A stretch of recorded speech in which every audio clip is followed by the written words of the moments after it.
पहले बात करेंगे बागेश्वर से खबर की, जहां बागेश्वर विधानसभा सीट के उपचुनाव की तारीख का भी ऐलान भी नहीं हुआ है, लेकिन पार्टियां अंदर खाने तैयारी में जुटी हुई हैं।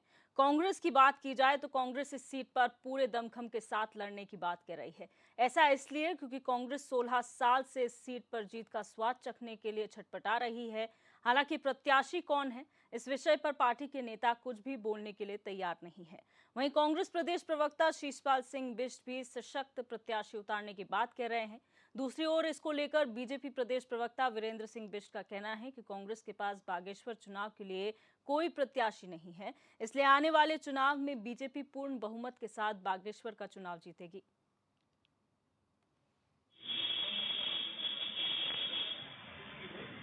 देखिए, भारतीय जनता पार्टी को बागेश्वर उपचुनाव में कांग्रेस की फिक्र करने की जरूरत नहीं है। चुनाव होगा, रिजल्ट आएगा तो भाजपा को जो वहां पर उनकी हकीकत है वो पता लग जाएगी। कांग्रेस पार्टी बागेश्वर में बहुत मजबूत है, जमीनी स्तर पर भी मजबूत है और जनता के अंदर भी कांग्रेस के प्रति सकारात्मक रवैया है। निश्चित तौर पर बागेश्वर का उपचुनाव प्रचंड बहुमत के साथ कांग्रेस पार्टी जीतेगी।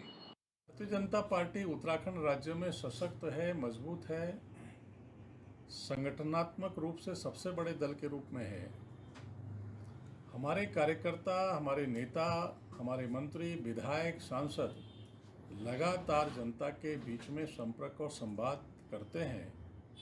प्रदेश सरकार के नेतृत्व में जो कार्य विकास कार्य हो रहे हैं, उन कार्यों को लाभार्थी लोगों तक पहुंचना, उनका सम्मान करना और केंद्र की योजनाओं का लाभ लोगों तक मिले, उस बात को सुनिश्चित करना, ये हमारा निरंतर चलने वाला काम है। बागेश्वर उपचुनाव निश्चित रूप से सामने है। चुनाव आयोग के द्वारा उसकी घोषणा की जानी है।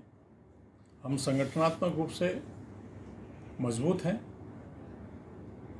और जहां तक विपक्ष का है तो विपक्ष कहीं दिखाई नहीं दे रहा है। उपचुनाव में आपने चंपावत में भी देखा होगा, दूसरी जगहों भी देखा होगा, सबसे बुरी हार कांग्रेस की हुई है। बागेश्वर में भी कांग्रेस कहीं दिखाई नहीं देगी। कांग्रेस सिर्फ फेस सेविंग के लिए अपना उम्मीदवार खड़ा करना चाहती है, लेकिन उस फेस सेविंग में भी उनके पास कोई कार्यकर्ता खड़े होने के लिए नहीं है। और इसी खबर पर हमारी संवाददाता दीपिका भंडारी हमारे साथ फोन लाइन पर जुड़ चुकी हैं। दीपिका, बागेश्वर विधानसभा सीट की अगर बात की जाए तो चंदन रामदास के निधन के बाद से ये सीट खाली है और दोनों बीजेपी कांग्रेस इसमें जद्दोजहद में लगे हुए हैं। कांग्रेस की क्या तैयारियां हैं? जी बिल्कुल, देखिए बागेश्वर में उपचुनाव होना है और लगातार जो कैबिनेट की जो सीट है वो भी खाली है, क्योंकि चंदन रामदास जो उनका निधन हो गया था, बीमारी, लंबी बीमारी के चलते उन्हें कैंसर था।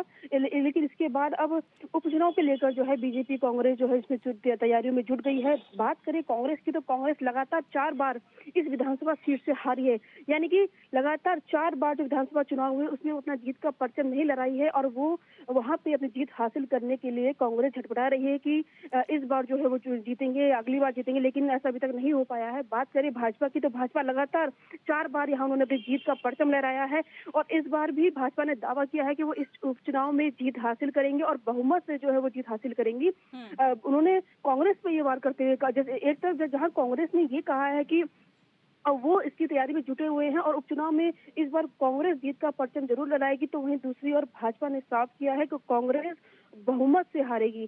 तो कहीं ना कहीं भाजपा ने एक बार फिर से ये दावा किया है कि उपचुनाव जीतेगी। इससे पहले आपने देखा होगा कई कई जगहों पर जहां पे उपचुनाव हुए वहां पे भाजपा ने ही जीत का परचम लहराया है। तो भाजपा को पूरा यकीन है कि इस उपचुनाव में भी वही जीतेंगी और वही बहुमत से जीत हासिल करेंगी एक बार फिर से। जी दीपिका, जहां कांग्रेस में अभी ये साफ नहीं हो पाया है कि आखिर प्रत्याशी कौन होगा और उस पर मंथन अभी भी चल रहा है, क्या भारतीय जनता पार्टी की तरफ से तय किया गया है कि आखिर चेहरा कौन होगा बीजेपी से इस बार बागेश्वर विधानसभा सीट से? जी देखिए, बात करें भाजपा कांग्रेस दोनों पार्टियों की तो अभी तक दोनों ने ही कोई ऐसा चेहरे का नाम की घोषणा नहीं की है या कोई ऐसा हिंट नहीं दिया है कि कौन उनका उम्मीदवार होगा, प्रत्याशी होगा।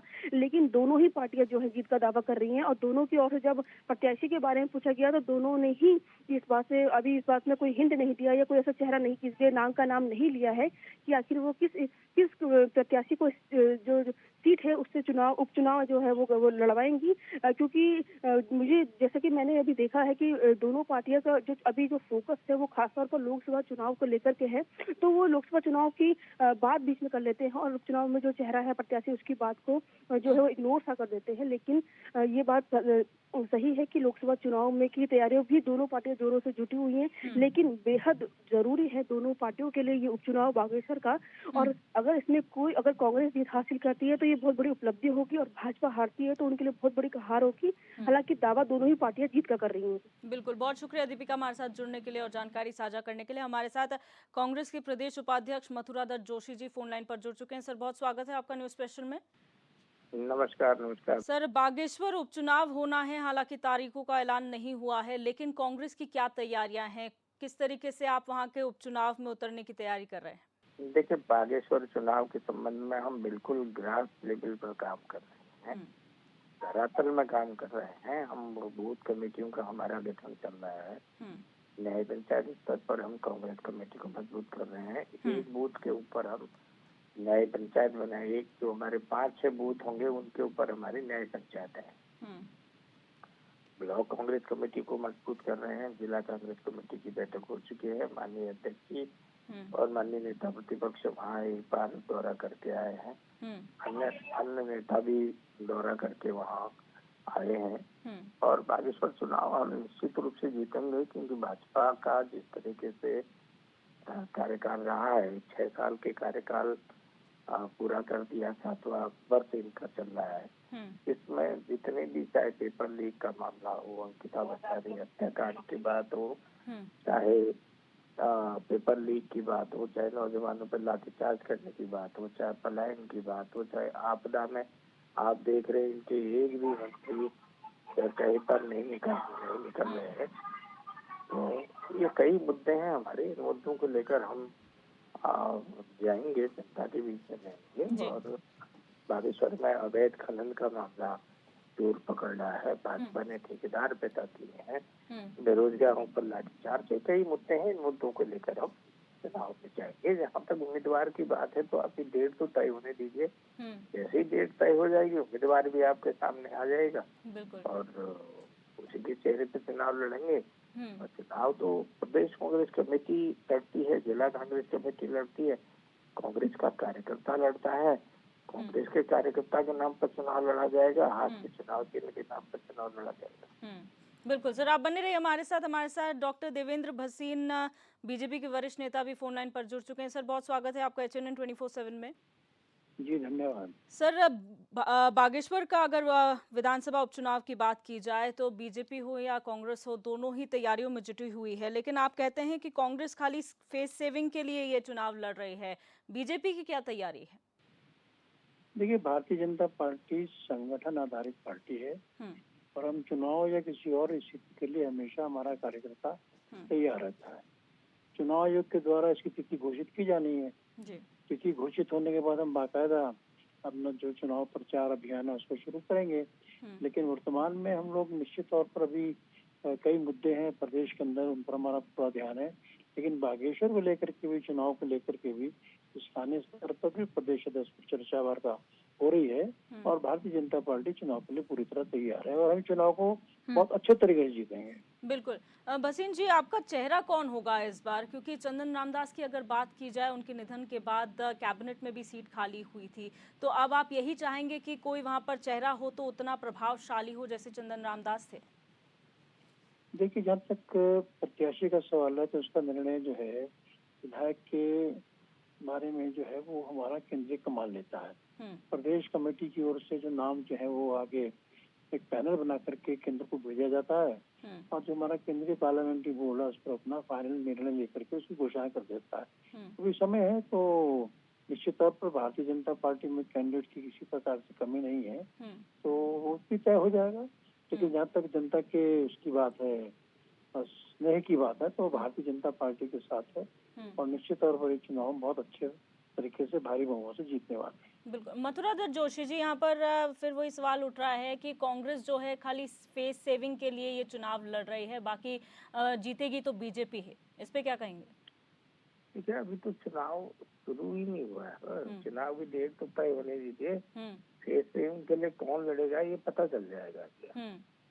जो सत्तारूढ़ पार्टी है, जो चुनाव कराने की जिस पर जिम्मेदारी है, वही अभी तक अपना उम्मीदवार घोषित नहीं कर पाई है।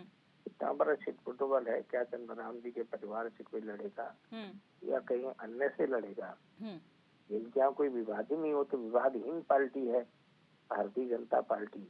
लेकिन भसीन जी ने तो पूरा प्रोसेस बता दिया ना सर, कैंडिडेट चुनने का। वो तो पार्लियामेंट्री बोर्ड पे जाएगा, फिर उसके बाद प्रोसेस दोनों पार्टी के यहाँ वही है जो वसुंधरा बता रहे। मैंने तो पहले ही बता दिया, लेकिन ये कहना कि फेस टीमिंग के लिए लड़ेंगे, ये तो समय बताएगा फेस टीमिंग होता है कि क्या होता है, सरकारी मशीनरी का कितना बड़ा दुरुपयोग होता है चुनाव में। आप देखिएगा क्या करती है भाजपा। इतने चुनाव जीते हैं, हर चुनाव में सरकारी मशीनरी का दुरुपयोग किया है। चुनाव में सत्ता पक्ष का सत्ता का दुरुपयोग इन्होंने ये करेंगे, देखना अभी से करने लग गए हैं। मैंने कहा ना, बागेश्वर में सबसे बड़ा मुद्दा लोकल जो बागेश्वर का है वो अवैध खनन का मुद्दा बनेगा चुनाव का, बेरोजगारी का मुद्दा बनेगा, आपदा का मुद्दा बड़ा बनेगा, सामने बनेगा लोग ये क्या किया है।